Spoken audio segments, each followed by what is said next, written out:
present to you your president, William Jefferson Clinton.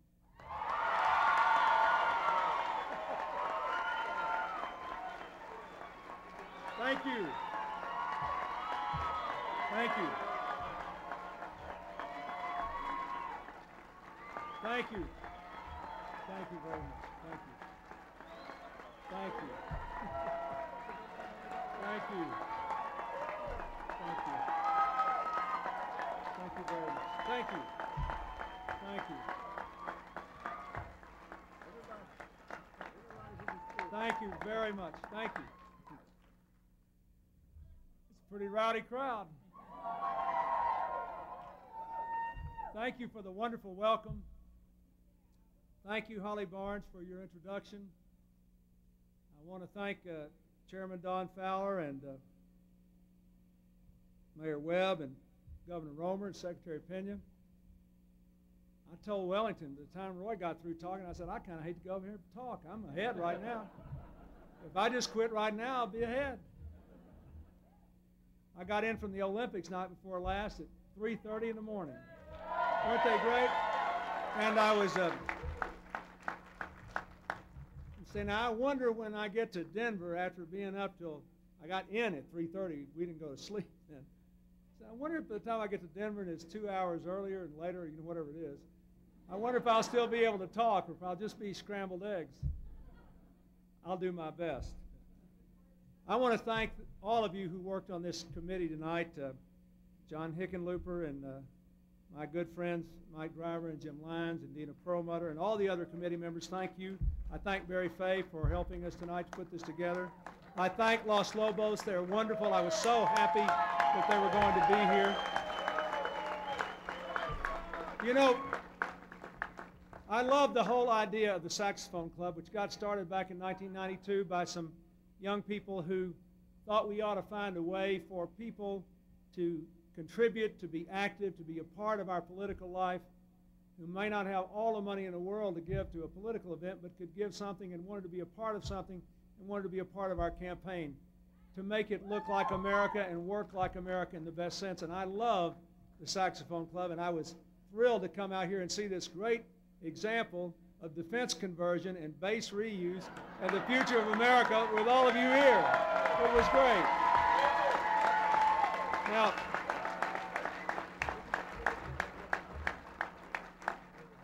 I just want to leave you with a couple of thoughts. This election is 3 months and 2 weeks and about 3 days away.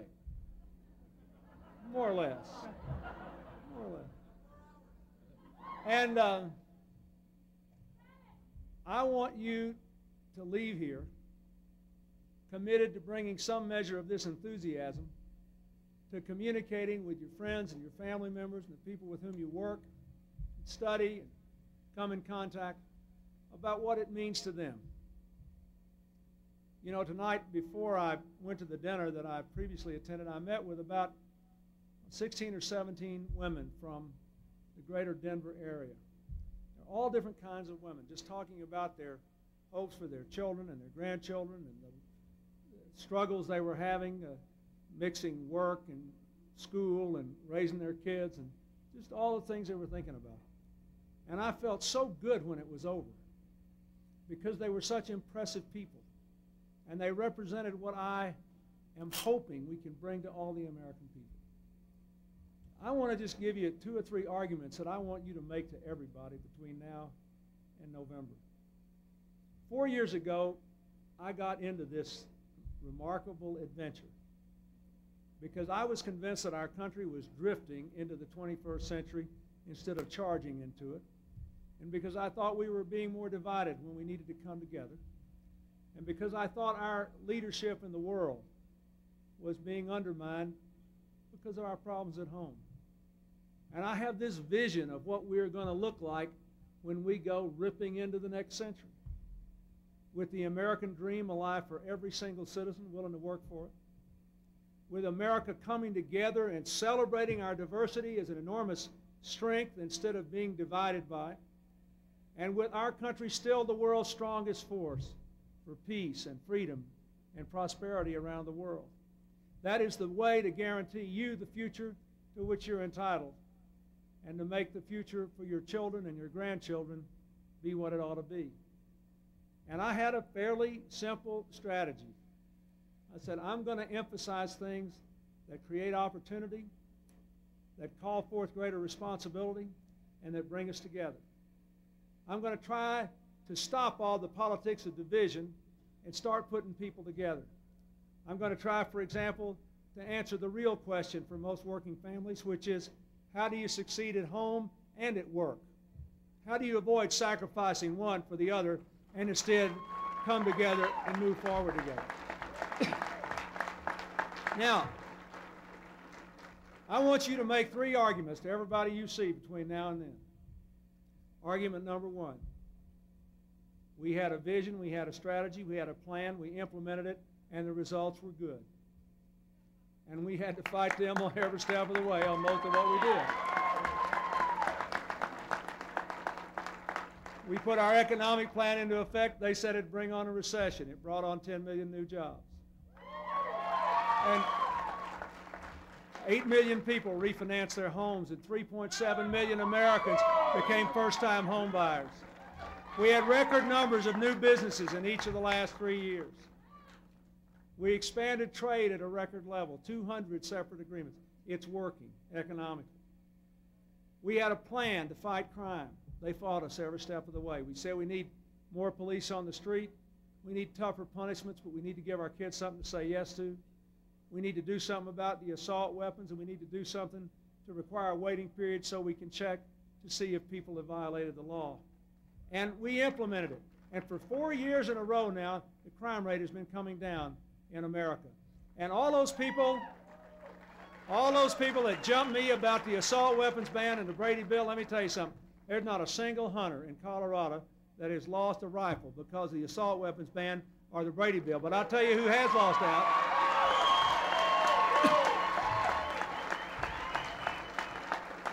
I'll tell you who has lost out. There are 60,000 felons, fugitives, and stalkers that don't have handguns today because of the Brady Bill.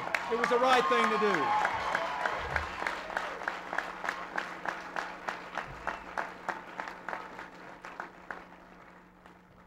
When it came to welfare reform, I said I thought we ought to be good to the kids and tough on work, not tough on the kids and easy on work. We had a big argument in Washington about it, but I believe we were right. 75% of the American people on welfare today are already under welfare to work experiments, and there are 1.3 million fewer people on welfare than there were the day I took the oath of office, and I'm proud of that.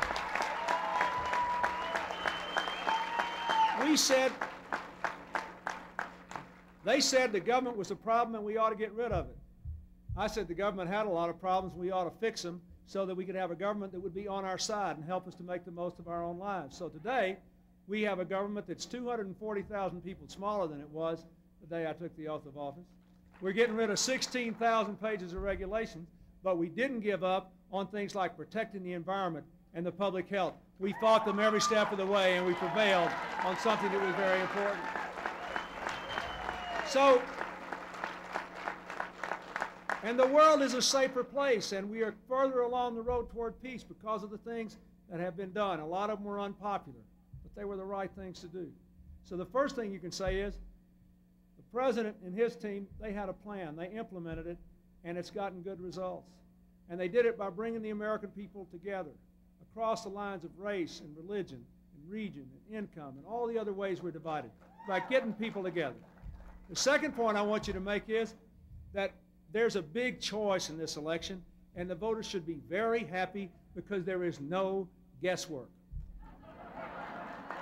Now, you know, you're laughing, but it's true. I mean, when you voted for me, when I carried Colorado in 1992, you took a chance on me. You took Governor Romer's word for me. I mean, no, you sort of took a chance. You said, I think I'll vote for it. Well, now you know who I am, and you know what I've done, and you know what I will do. But you know who they are, and you know what they've done, and you know what they will do. And you know why you know what they will do? Because they already did it. I just vetoed it the first time.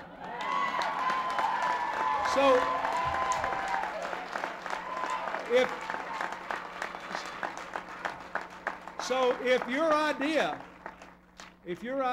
this is very serious. I mean, we're having a good time. I want you to have a good time, but this is dead serious.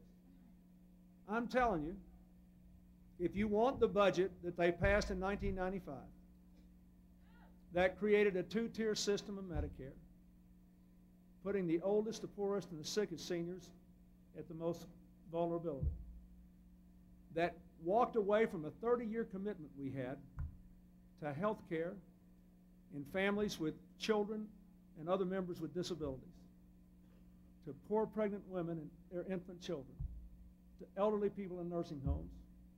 If you believe the way to balance the budget is to gut the national support for a clean environment and for education, you can have it.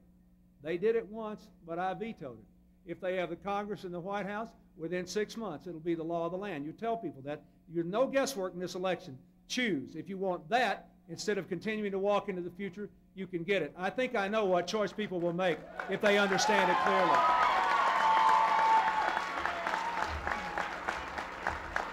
And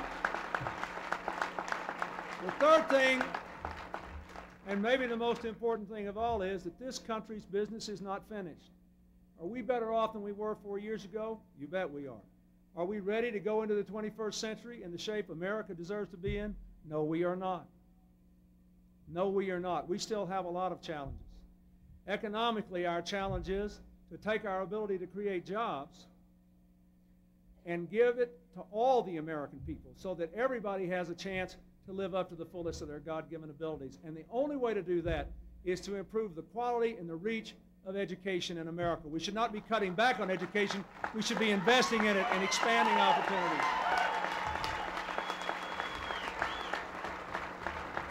Let me tell you something. We're on the verge of having a system, because of the technological changes in the information age, which could give a student in the smallest, poorest rural community in Colorado, or my home state of Arkansas, every bit of educational opportunity that students in the wealthiest suburban districts in America have because of the computer in the information age. And I am determined to hook up every classroom in America to the information superhighway by the year 2000.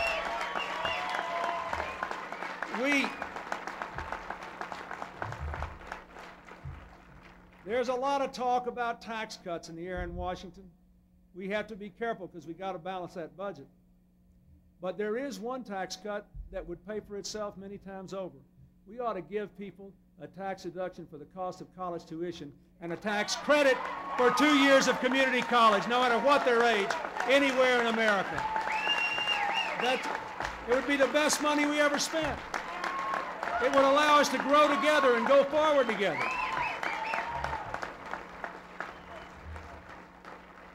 We have a lot of unfinished agenda in the environment. We still have to prove, really prove, that we can grow the economy and not just maintain the environment, but improve it. You know, we just got a new cable set up in Washington, and they've got one of these the sci-fi channel on it. And my daughter's got me interested in science fiction again. So when I come in late at night, sometimes I take the channel and I channel surf the way you do, and I settle on the sci-fi channel. It is astonishing. It is astonishing how many science fiction movies about the future project an America on an Earth with a destroyed environment, isn't it?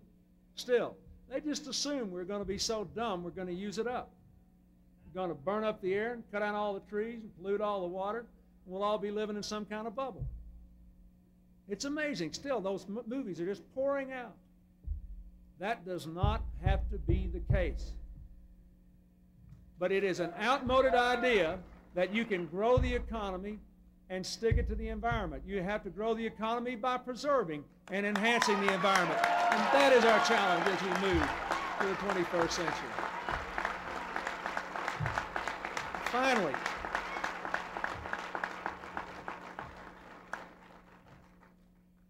so those three arguments, I want you to go out and make those three arguments. Number one, the president had an idea. He had a plan. We implemented it. The results are good. We're better off than we were 4 years ago. Number two, we don't have to guess in this election. There's a huge difference. And there's no status quo option. There are these two different bridges you can walk across to the 21st century. And we like the one we're on, not the one they tried to put us on. And number three, there's a lot of unfinished business here. And the ideas that Bill Clinton and Al Gore and the new Democratic Party have brought to America are the right ideas. That's the argument I want you to make. And I want you to just think about what you saw the other night at the Olympics. And let me just tell you a little something that you didn't see. You know, Hillary and I went to the Olympics. We got to spend all day kind of just gawking around at those great-looking athletes. And we went and had lunch with a lot of the international athletes. But I want to tell you something. I met a young man from Ireland who almost had tears in his eyes. He said, you know, I loved it when we had peace in Ireland, and it broke my heart when they broke the peace. You in America helped to bring us peace. I hope you can get it back for us. I met a young man from Croatia who was a whole head taller than me, which is pretty good size even today. And he said he thanked me for Ron Brown's trade mission to Croatia, where Ron and the other people from our government, those business leaders, died. And for his successor, Mickey Cantor, come over and finish it. I mean, this guy's talking to me about a trade mission at the Olympics because of what America meant to his country.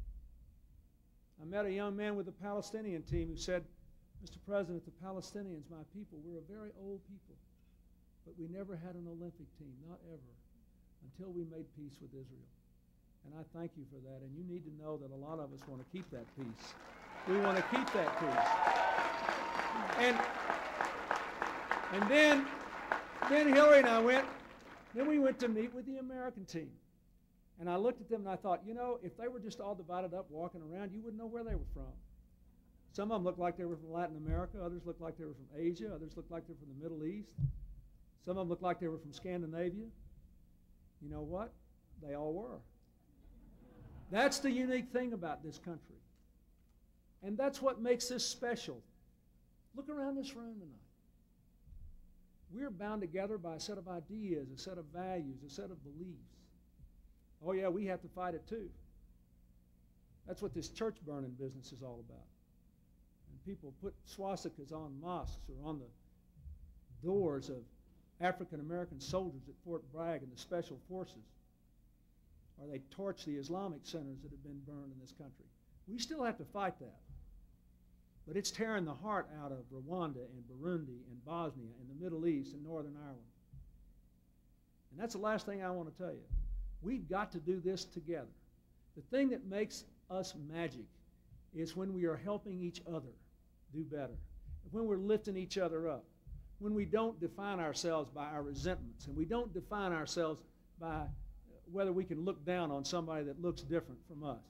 That's what makes us special. That's our genius. That's what's good about America. And I want to say this, especially to the young people in this audience. You know, I've learned as I get older that young, the definition of young is whoever's younger than you are. My friend who died last year at the age of 89, Senator Bill Fulbright, was having dinner a couple of years ago with Mike Mansfield, who was our ambassador to Japan for many years.